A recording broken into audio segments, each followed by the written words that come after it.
श्रावण महिन्यामध्ये सत्यनारायण कसा करायचा किंवा श्रावण महिन्यामध्ये सत्यनारायण केल्यावर आपल्याला त्याचं काय फळ मिळतं.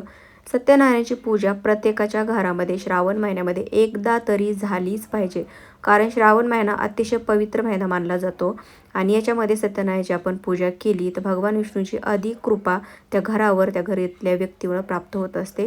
कारण आयुष्यामध्ये अनेक संकट, दुःख आपल्या येत असतात आणि त्याच्यावर मात करायची असेल तर भगवान विष्णूची सगळ्यात प्रभावी सेवा तुम्ही नक्की करा. बघा तुम्हाला काय त्याचा अनुभव मिळतो. तो अनेक संकटावर तुम्ही सहज मात करू शकतात आणि तुमच्या आर्थिक समस्या तुम्ही दूर करू शकता. अवधूत चिंतन श्री गुरुदेव दत्त श्री स्वामी समर्थ. एक नवीन व्हिडिओमध्ये सर्वांचं खूप खूप मनापासून स्वागत आहे. तर आजच्या व्हिडिओमध्ये आपण बघणार आहोत की घरच्या घरी आपण सत्यनारायण कसा करायचा, न ब्राह्मण बोलवता घरच्या घरी पण आपण सत्यनारायण करू शकतो. आता श्रावण महिना सुरू आहे. श्रावण महिन्यामध्ये सत्यनारायण कसा करायचा किंवा येणाऱ्या नारळी पौर्णिमेला प्रत्येक महिलांनी आपल्या घरी सत्यनारायण करायचा आहे. कारण श्रावण महिन्यामध्ये केलेली सेवेचं फळ आपल्याला अधिक पटीने मिळत असतं. त्यामुळे तर श्रावण महिन्यामध्ये आपण 5, 7, 11, 21 अशा पद्धतीने आपण सत्यनारायण करतो. तर त्याची पण डिटेल माहिती आपल्या यूट्यूब चॅनलवर आहेच तसं, आणि ह्या व्हिडिओमध्ये पण मी तुम्हाला एक्सप्लेन करायचा प्रयत्न करेन. तर नारळी पौर्णिमेला सत्यनारायण कसा करायचा आणि प्रत्येक पौर्णिमेला सत्यनारायण हा आपल्या घरी झालाच पाहिजे. कारण ही भगवान विष्णूंची सेवा आहे, माता लक्ष्मीला प्रसन्न करून घेण्यासाठी. कारण जिथे भगवान विष्णूंची सेवा असते तिथे माता लक्ष्मी अखंड वास्तव्य करत असते. तर ही पूजा कशी करायची आज मी तुम्हाला कृतीमधून करून दाखवणार आहे. त्याच्यामुळे व्हिडिओ शेवटपर्यंत नक्की बघा. तर चला व्हिडिओला आपण सुरुवात करूया. तर इथे बघू शकता पूर्ण हे साहित्य आहे जे आपल्या सत्यनारायणाच्या पूजेला लागणार आहे. तर याच्यामध्ये आहे पानं, त्याच्यानंतर तुळशीचे पानं, नागवेलीची पानं, फुलं, फळं काय असेल तर मी केळी घेतली. इथे आहे अष्टगंध, हळद, कुंकू, समजा आपलं पंचपाळ, तुपाचा दिवा, तेलाचा दिवा, प्रसादाला शिरा, त्याच्यानंतर हे 3 वाटेमध्ये आपल्याला अशी साखर घ्यायची, शंख, तांदूळ घ्यायचे, अगरबत्ती, इथं खाली छोटी प्लेट घेतली, वरती पण हे घेतले पाणी याच्यामध्ये, त्याच्यानंतर हे अभिषेक पळी. तर हे काही साहित्य आहे. त्याच्यानंतर इकडे पण पाणी, कलश ठेवण्यासाठी, आणि इकडे आहे सत्यनारायणचा जो ग्रंथ असतो तो, पोथी, खाली नित्यसेवा, खाली परत एक ताम्हण. आता हे पूर्ण साहित्य घेतलेलं आहे मी. तर याच्यामध्ये आपल्याला 3 सुपाऱ्या पण घ्यायच्या आहेत. तर त्या माझ्या राहायला घ्यायच्या, मी घेते त्या. त्याच्यानंतर इकडे बघा, इथे मी चौरंग मांडला आहे, त्याच्यावर वस्त्र पांढरं, सत्यनारायणाचा फोटो, त्याला हार घालून घेतलेला आहे, म्हणजे पुसून वगैरे हार घालून मी ते ठेवलं आहे. आणि तिकडे घेतले ते श्रीयंत्र, ते पण आपल्याला ह्या पूजेमध्ये ठेवायचं आहे. आणि खाली मी चौरंग ठेवायच्या अगोदर स्वास्तिक वगैरे काढून ठेवलेलं आहे, त्याच्यावर चौरंग मांडला आहे. तर चला आता आपण पूजेला सुरुवात करूया. तर बाळकृष्ण पण राहिला होता, मी बाळकृष्ण आणून घेतला. तर बाळकृष्ण तसं तर प्रत्येकाच्या देवघरामध्ये असतोच. तर पूजा करते वेळेस आपण बाळकृष्ण सुपाऱ्या दोन्ही पण घेतलं. तर सर्वात प्रथम आपण जेव्हा पूजा करतो त्यावेळेस आपल्याला काय करायचं आहे, तर दिवा लावून घ्यायचा आहे. तर आपण दिवा लावून घेणार आहोत. आणि ही पूजा करते वेळेस, म्हणजे आपण जेव्हा सुरुवात करतो त्यावेळेस आपल्याला स्वामी स्तवन अगोदर एक माळ श्री स्वामी समर्थ महाराजांचं जप, आणि नंतर मग पूजेला सुरुवात करायची आहे. तर तुम्हाला साहित्य काय काय लागतं ते सर्व मी दाखवलेलं आहे. ते सर्व साहित्य तुम्हाला आणायचं आहे. सत्यनारायणचा फोटो नसेल तो आणून घ्या, किंवा हा ग्रंथ नसेल तर तो पण तुम्ही आणून घ्या. धार्मिक दुकानात तुम्हाला कुठेही तो इझिली मिळून जातो. तर इथे सर्वप्रथम आपल्या उजव्या हाताला याचा दिवा लावायचा, तेलाचा.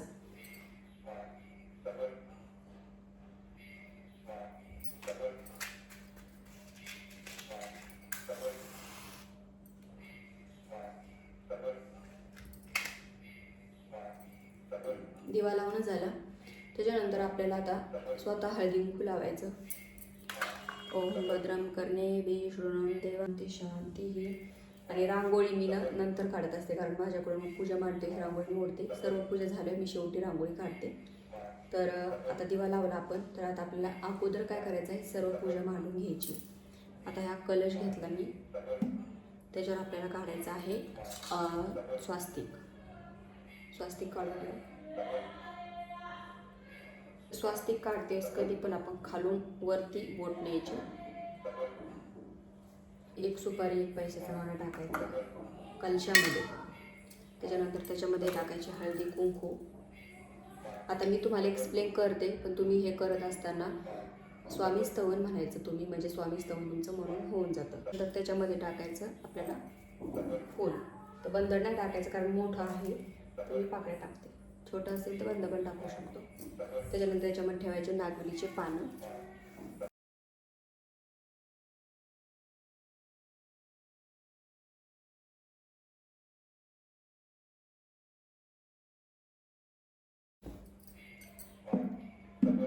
समोर आपल्याला तांदूळ ठेवायचे.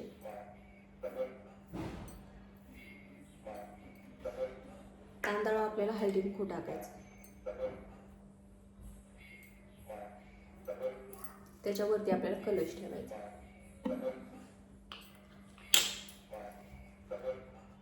कलश ठेवून झाला नंतर आपल्याला काय करायचं, स्वच्छ तांबण घ्यायचं पुसून. त्याच्यावरती आपल्याला तांबण ठेवायचं.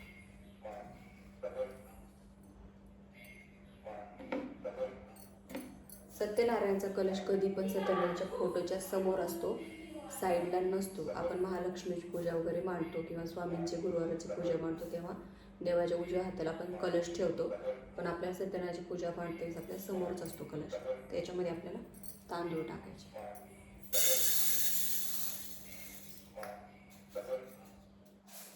आणि त्याच्यावर आपल्याला बाळकृष्ण ठेवायचं. आता फक्त मांडणी करतोय, आपल्याला फक्त मांडणीनंतर सेवा करायची. त्याच्यानंतर आपल्याला परत नागवेलीचे पानं 2 जोड पान घ्यायचे आणि कलशाच्या समोर ठेवायचे. सर्व पूजा करत असताना आपण ओम नमो भगवते वासुदेवाय नमः, भगवान विष्णूंचा सगळ्यात प्रभावी मंत्र आहे. याचा मंत्राचा जप करू शकता किंवा स्वामींचा जप करू शकता. देवाचं नामस्मरण करत राहायचं. तर याच्यावर आपल्याला थोडे थोडे तांदूळ टाकायचे.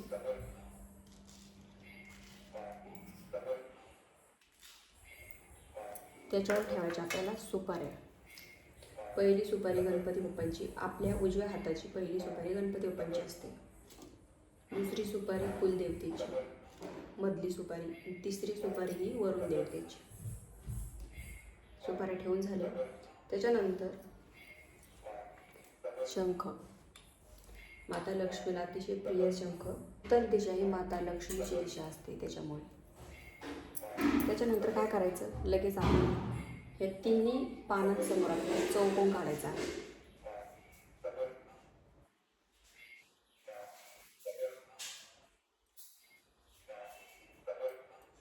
भरीव चौकोन, त्याच्यावर हे 3 वाट्या साखरच्या. म्हणजे नंतर आपला गोंधळ होत नाही, अशी व्यवस्थित पूजा मांडून घेतली. नंतर आपल्याला नुसती सेवा करायचं काम राहतं. त्याच्यासमोर लगेच एक चौकोन काढायचा.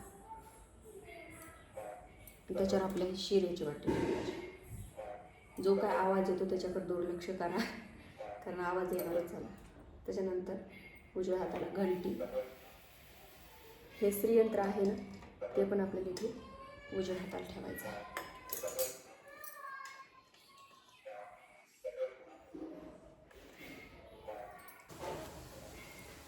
तर आता आपल्याला पूजा करायची आहे. तर पूजा करते वेळेस ही सत्यनारायणचा जो काही ग्रंथ आहे त्याच्यामध्ये सर्व काही डिटेल्स सेवा दिलेल्या आहेत.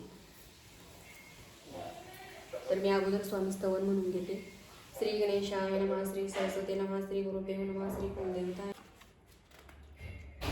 याच्यामध्ये गणपतीच्या सेवेपासून तुम्हाला सर्व काही दिलेलं आहे.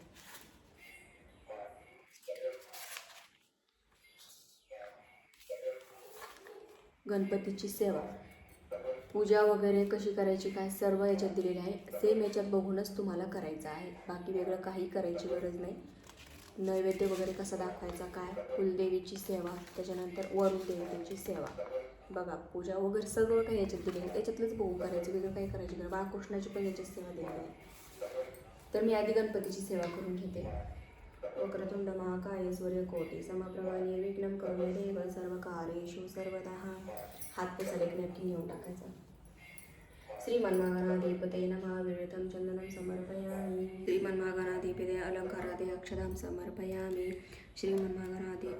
हरिद्रं कुङ्कुम सौभाग्यद्रव्याणि समर्पयामि श्रीमन्महागणाधिपतये नमः ऋतुकालोढं पुष्पं समर्पयामि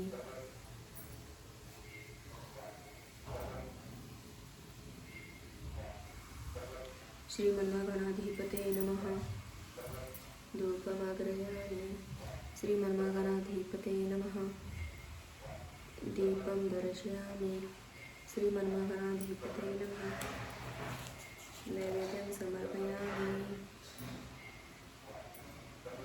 ओम सत्यतवर्तया परिचामि ओम तत्सवितुर्वरेण्यं प्रचोदयात्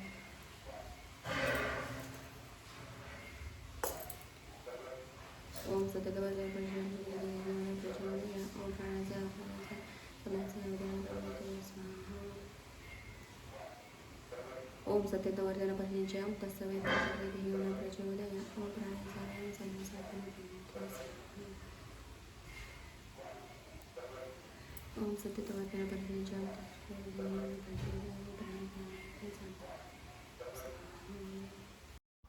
आता इथे तुम्हाला सेम तिन्ही सुपाऱ्यांची अशीच पूजा करून घ्यायची. तुम्हाला ग्रंथामध्ये सविस्तर तिथे पण दिलेलं आहे. सेम तसं बघूनच करायची. त्याच्यानंतर बाळकृष्णाचा अभिषेक. आता हा अभिषेक करत असताना आपल्याला पुरुष सूक्त म्हणायचं आहे. एक वेळेस पुरुष सूक्त. त्याच्यानंतर अभिषेक झाला की मस्त बाळकृष्णाची मूर्ती पुसून घ्यायची आणि त्या ताम्हणामध्ये परत ती ठेवून द्यायची. त्याचा अभिषेक झालेला आहे. आता पंचोपचार पूजा करून घ्या. जशी 3 सुपारीची केली तशी बाळकृष्णाची आपल्याला पूजा करून घ्यायची. तर सेम तसेच आहे.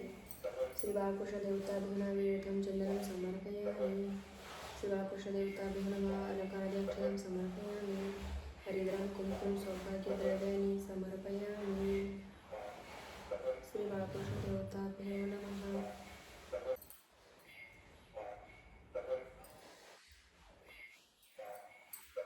जो काही फोटो मांडलेला आपण भगवान विष्णूंचा त्यांना अष्टगंध वगैरे लावायचा. आता आपली बाळकृष्णाची पूजा झाली की इथून आपले पहिला अध्याय सुरू होतो. अध्याय 5 1 ते 5 असे अध्याय वाचून घ्यायचे. पूर्ण पोथी सत्यनारायणची कथा आपण ज्याला म्हणतो ती पूर्ण वाचून घ्यायची. आता मी पूर्ण वाचून घेते, नंतर मग आरती.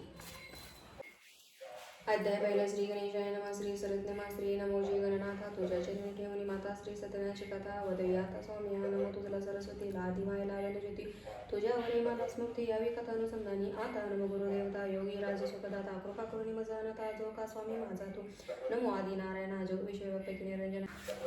तर पूर्ण वाचून झाली माझी. 5 अध्याय वाचले मी. त्याच्यानंतर इथे लगेच सत्यनारायणची आरती ही आरती करून घे.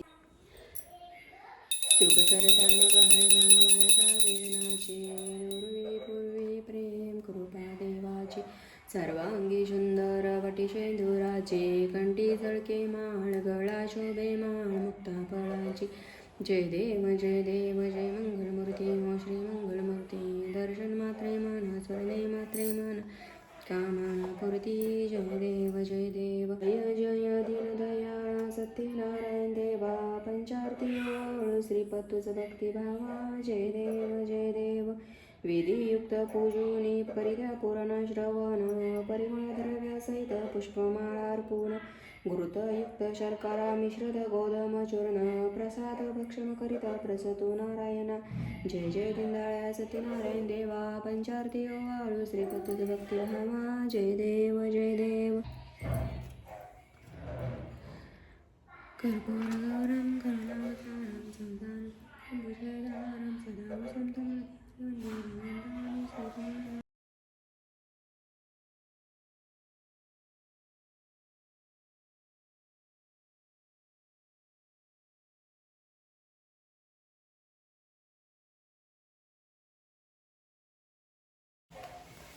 तर आपली पूर्ण सत्यनारायणाची पूजा झालेली आहे. आय होप तुम्हाला समजलं असेल. मी तुम्हाला एक ना एक शब्द सांगायचा प्रयत्न केलेला आहे.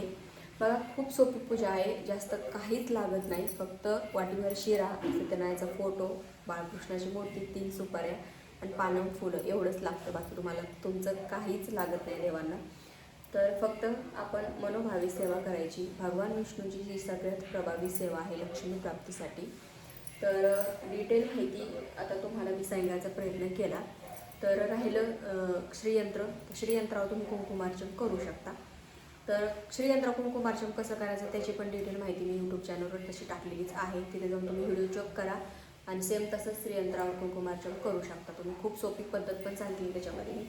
आता हा शिरा आपण घरच्यांनीच खायला, बाहेर कोणालाही द्यायचा नाही. घरच्या व्यक्तीनेच खायचा शिऱ्याचा प्रसाद. तरी पोथी आहे, पोथीला आपण वाचणं झालं की अष्टगंध हळद कुंकू लावून फुलू अर्पून तिला इथं ठेवून द्यायचं. माझ्या मते मी तुम्हाला सर्व डिटेल माहिती सांगितलेली आहे आणि एकदम सोप्या पद्धतीमध्ये समजून सांगितलेले आहे. तर आय होप तुम्हाला आवडली असेल. तर व्हिडिओ आवडल्यास व्हिडिओ लाईक करा आणि चॅनल सबस्क्राईब करायलाच नका. झालेली सेवा श्री स्वामी समर्थ महाराजांच्या चरणी परमपूज्य गुरु माऊलींच्या चरणी रजू करते. श्री स्वामी समर्थ.